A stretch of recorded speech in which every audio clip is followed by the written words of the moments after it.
back to Life Lessons in Film. And today we are going to be making sense of life through Truly, Madly, Deeply. Mm-hmm. Yeah. It's a classic. Wait, let me see. You had a whole lot of ribs. I had a rib fest today. Forgive me. No! Forgive me! I am forsook. You are forsook. It was rib fest. Comes with the territory. Alright, let's go. We're talking about Truly, Madly, Deeply today. Follows Nina, who's... The movie follows Nina. Yes, the movie follows Nina. Dealing with the death of her husband or just her partner. I'm not sure if they said they were married. You know, she's in the throes of depression, still grieving over him, and, you know, is struggling to go to work, struggling to, you know, get her place in order. Just struggling. Just general struggles. And then at one point, Jamie shows up as a ghost. And then she's able to basically have him back. And then they get to not even relive, just be together again. You know, there's a lot of sweet moments. But throughout the movie, things start to get tense again.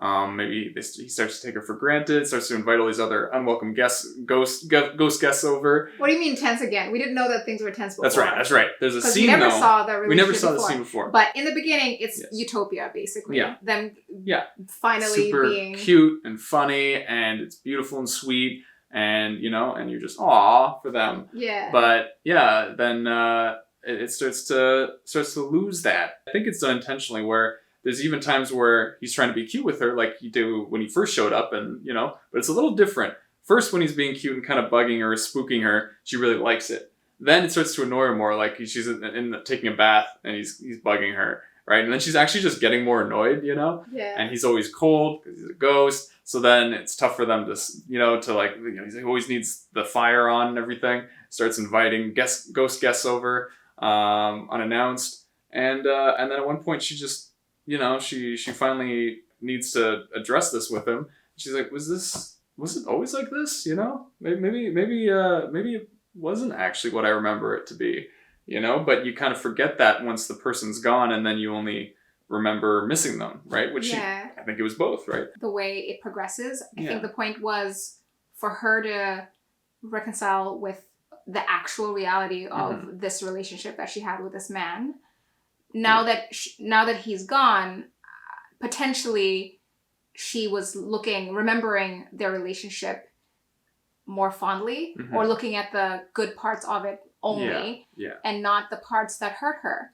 Because later she says, I just realized, after she gets disillusioned, after the spark of their initial reunion is gone, she then shares with him that, you know what, when you were alive, I would hide certain things of mine in the trunk. After you passed away, I found a whole lot of these things in the trunk of my car that you never liked. Yeah. And wanted me to get rid of, but I didn't want to get rid of them because I liked them. And so I would keep them in the trunk of my car because I knew that you wouldn't want them to be in the house. And you had made me feel bad about them. And so I think in that moment she talks, I don't remember exactly what she says, but I believe in that moment she's sharing that the fact of her realizing that maybe things weren't as great as I remembered them to be. Yeah. It was just, I think, because losing him so abruptly, you're not really thinking of that stuff so much. It's more just feeling alone. And so she focused on just the relationship aspect, the positive parts, and not the parts where they always wanted things set up differently, or they couldn't agree on a lot of things, but she wouldn't think about that in the moment. He comes back, she gets to see what the full picture of it, and then she gets to move on. That's the movie ends, where she ends up meeting someone else. And it's kind of that, you know, find a resolution and kind of be able to move on and appreciate the time you had, you know, but realize you have to move on anyway, because at the end of the day, you know, he's not really there in a sense. He's already, you know. He's gone. Yeah.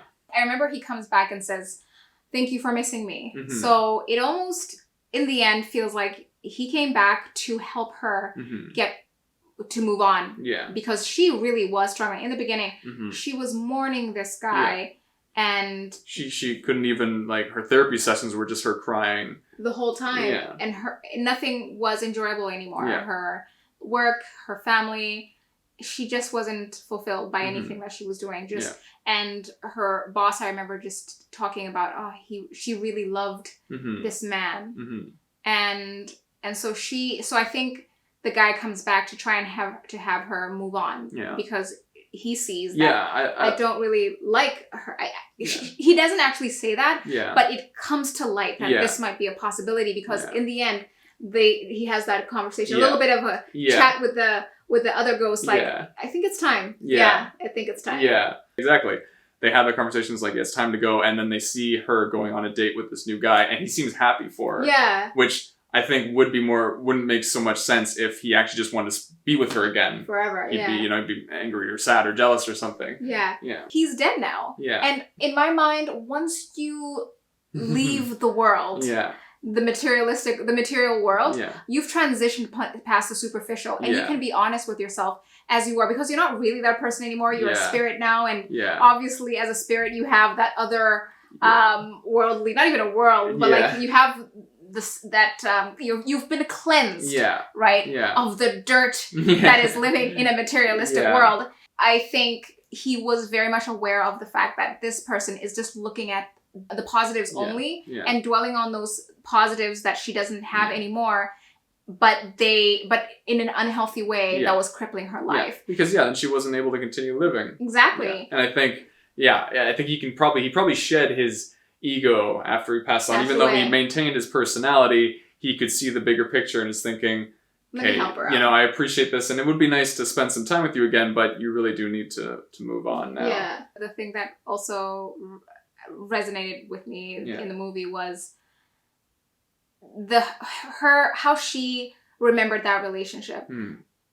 It's not even just about death, but I do think that it definitely happens with death. If you've ever experienced a loved one passing, I think you would know that, especially if maybe the relationship was complicated, you start to there might be a lot of regrets, and you start to feel so bad for not being better or not being more forgiving while the person was alive, because now they're gone and you don't even have the chance to mend the relationship or to take it to the place that you'd have wanted it to be. And as you do that, you forget all of these things. You beat yourself up over not being more open because that person has passed away. So now you have that extra sensitivity for this person who's no longer here, but you forget to be sensitive to yourself, because when the person was here, they didn't really make it easy for you to love them in the way that you now long for. And so I think that does happen a lot when people have passed away. We tend to forget that at the end of the day, now that they've passed, they were still who they were when they were alive. But as people, we tend to forget that. We just then focus on the good. Or when maybe you're in a relationship and it ends, someone breaks up with you and you're so sad over it. Or a friend decides that they don't want to be your friend anymore, and you're so just hurt. But then you're focusing on all the moments that you used to have that were so fantastic, that made you feel so good. That time you went out and you did those goofy things in public, but then you forget the fact that he beat you. I'm exaggerating, but you forget those little things that people did that ended the relationship in the first place. And you're missing this person just based off of the good parts. And even though the good parts were probably made up 2% of the relationship, and the rest of the 98% was just hard work. Chain gang hard work. And I like the part too where she's realizing that in some ways she was not able to. She's happy with, or the him passing allowed her to be force her to be more independent or do things that she wasn't able to do.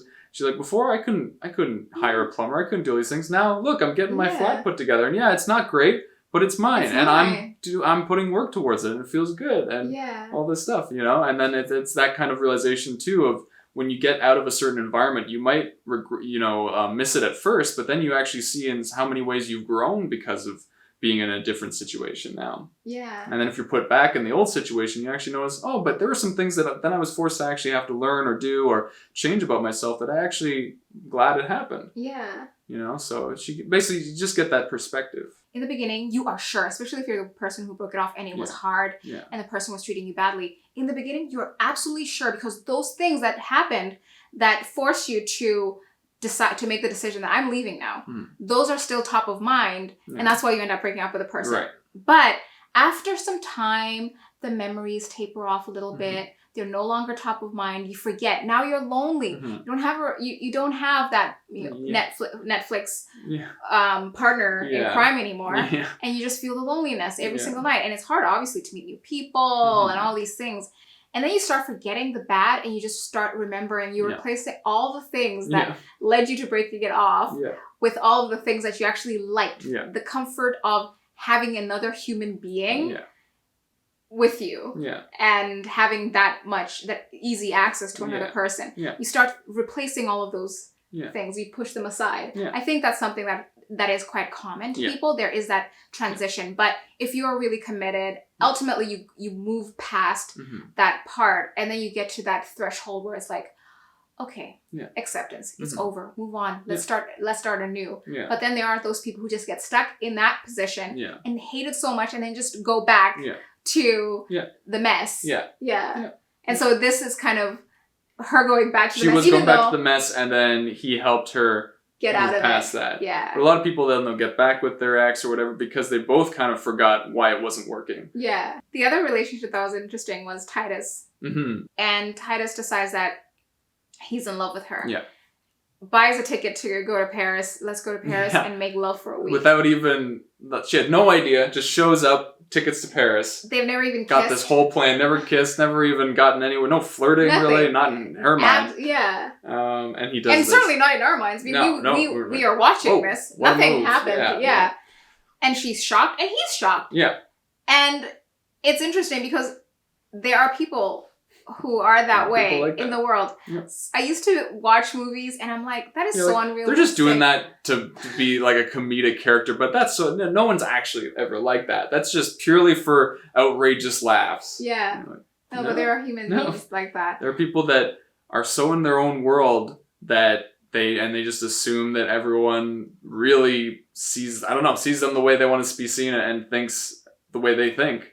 And or the world is just so much that they just think, oh, I'll just do this and the person will be flattered because they're like, wow, who would do such a nice thing? To Paris? Oh, whisk me away. But they're not thinking some people have different boundaries, different ideas of being whisked away, what that means to different contexts. They think of their context and that's it. They don't think other people have different ideas of anything.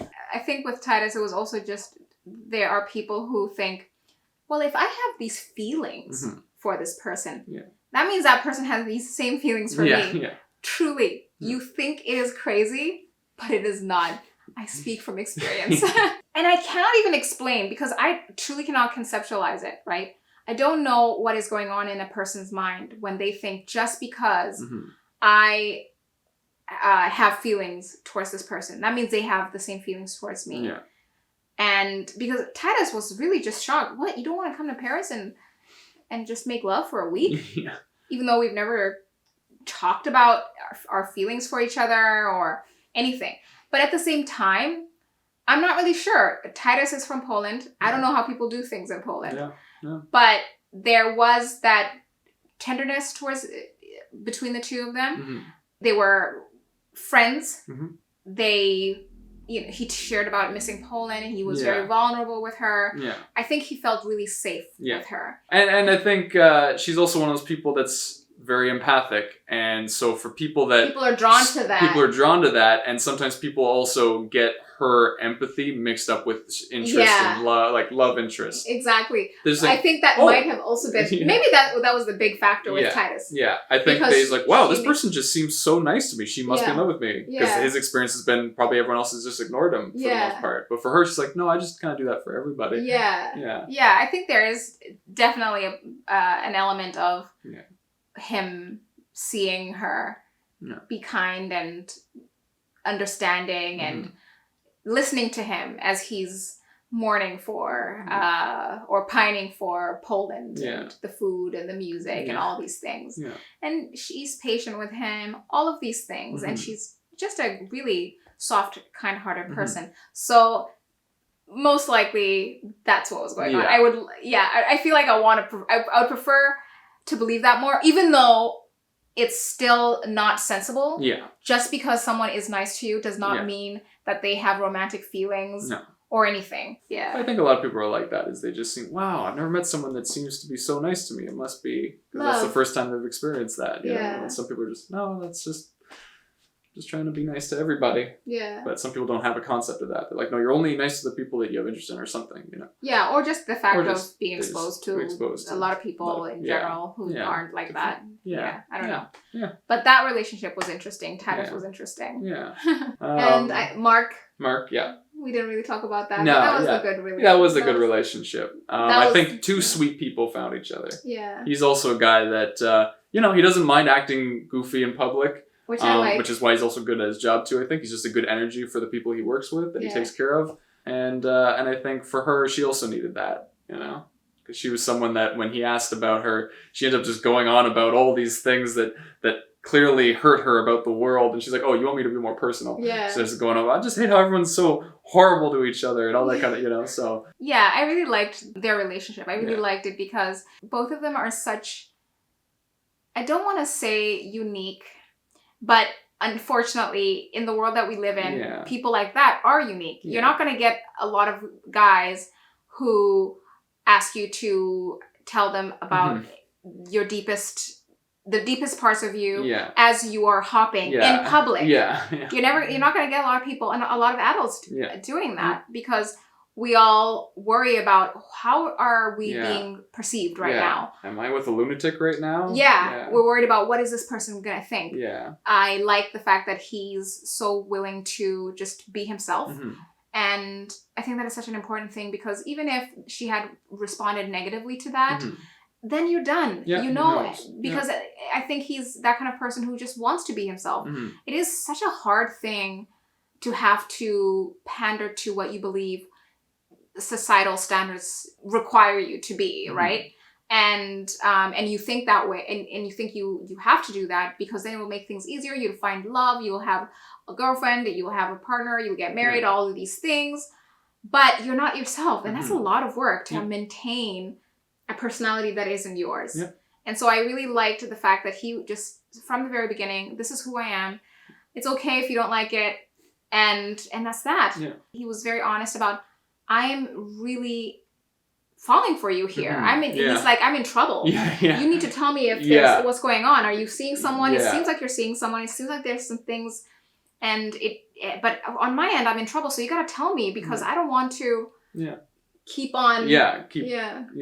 Keep putting myself out there because it's, you know. Because the more the more he interacts with her, exactly. I like that too. Yeah, very honest and open. Yeah, and I think that's what helped her open up, of course. And I think that's what drew her to him, especially as she was starting to feel, see the other sides of like hanging out with Jamie and everything, the ghost. She's seeing that, wait, there is, there's someone else that I can be my, and that wants to. It's just a really good way to meet people, to share so openly and vulnerably and clearly show the person, this is who I am. There's no wondering how I'm going to be in a couple months. Like, if I'm willing to be like this in public, this is how I am, because there's no reason to be like this if this isn't how I am. Exactly. So it's a good way to feel already trust towards this person. Yeah, and it's a shame that a lot of people are scared of that. I don't necessarily think that human beings don't like people like Mark, who are just open with who they are. I don't think people dislike that. I think people are just scared of being ostracized for being different. I know that I've had experiences like that where people a lot of times have this idea of me super serious. And I look at myself sometimes as I interact or I watch these videos. I remember, especially in the beginning when I was super nervous, and I saw myself, I was like, wow, you do look like a very serious person. But people don't really know how insane I am, right? He knows that. You out insane me sometimes. I know that in the past it's been hard for me to show that part of me. Honestly, he's the one person who knows me completely. So in the past, I've had struggles with interacting with even my friends, people who were close friends, didn't know me. I've had friends who, I guess in the end, can you really say that they were friends? Definitely not ultimately. And not even because they were bad people, but I think if you can't be open and honest about who you are with a person, that they're not your friend, even if they're really good people. So I would restrict myself how I would interact with them, because I would worry about stuff like that. I would worry about, I can't be goofy, because then they're gonna, maybe they like this part of me. They like the idea of me as a serious person. And also, the world doesn't like goofy people. I won't be taken seriously if they see these parts of me, right? And I know that sometimes you can meet someone and feel that draw to them. It's inexplicable, but sometimes you meet a person and you feel like, I'm home.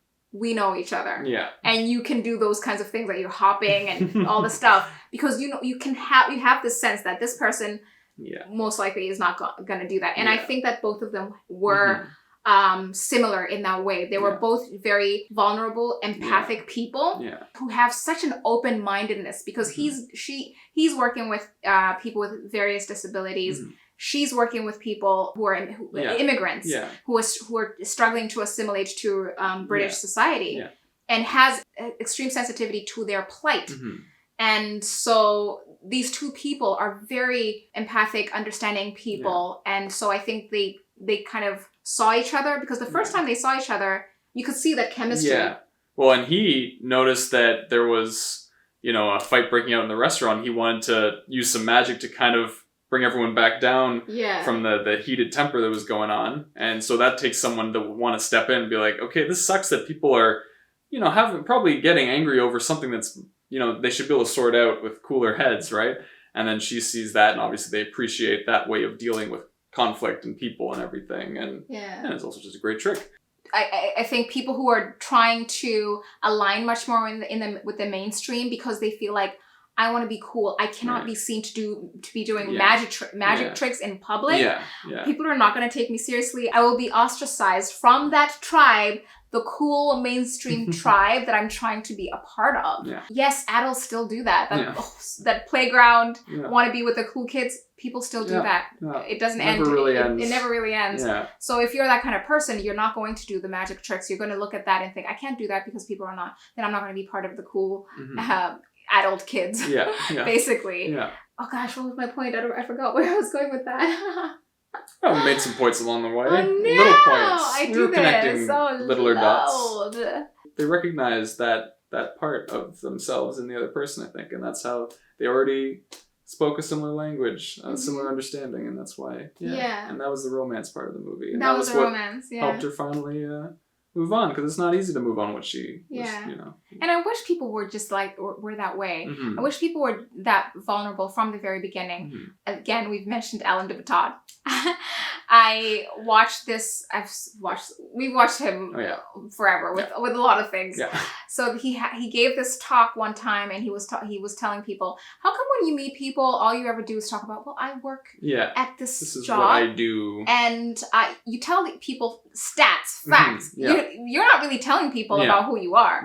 And so you're presenting yourself according to the yardstick of the world, and the yardstick that says you are okay if you check all these boxes, cover all these bases, and you're sorted, you're successful, worthy member of society. And these are the things you share with people the first time you meet them. But he's like, how about you turn to the person on your left and tell them your deepest, darkest things, like things that you do in the privacy of your own home and no one else does. What do you do? Right? Tell them that is the beginning. That's how you start to get closer to people. And that's how you break down these barriers that everyone right now in the world is so lonely, because so few people are really able to actually ever show themselves to other people. So at first I was a little bit like, but after I realized that actually this is actually a pretty good movie, and it's a pretty good reflection piece. So that's about it. Don't know if you've seen it. I don't think it's the most well-known movie, but if you have, let us know. And even just the stuff we talked about in general, you could relate to it. Cool. I hope you did. Hope you got something from it. But anyway, till next time. That's a wrap.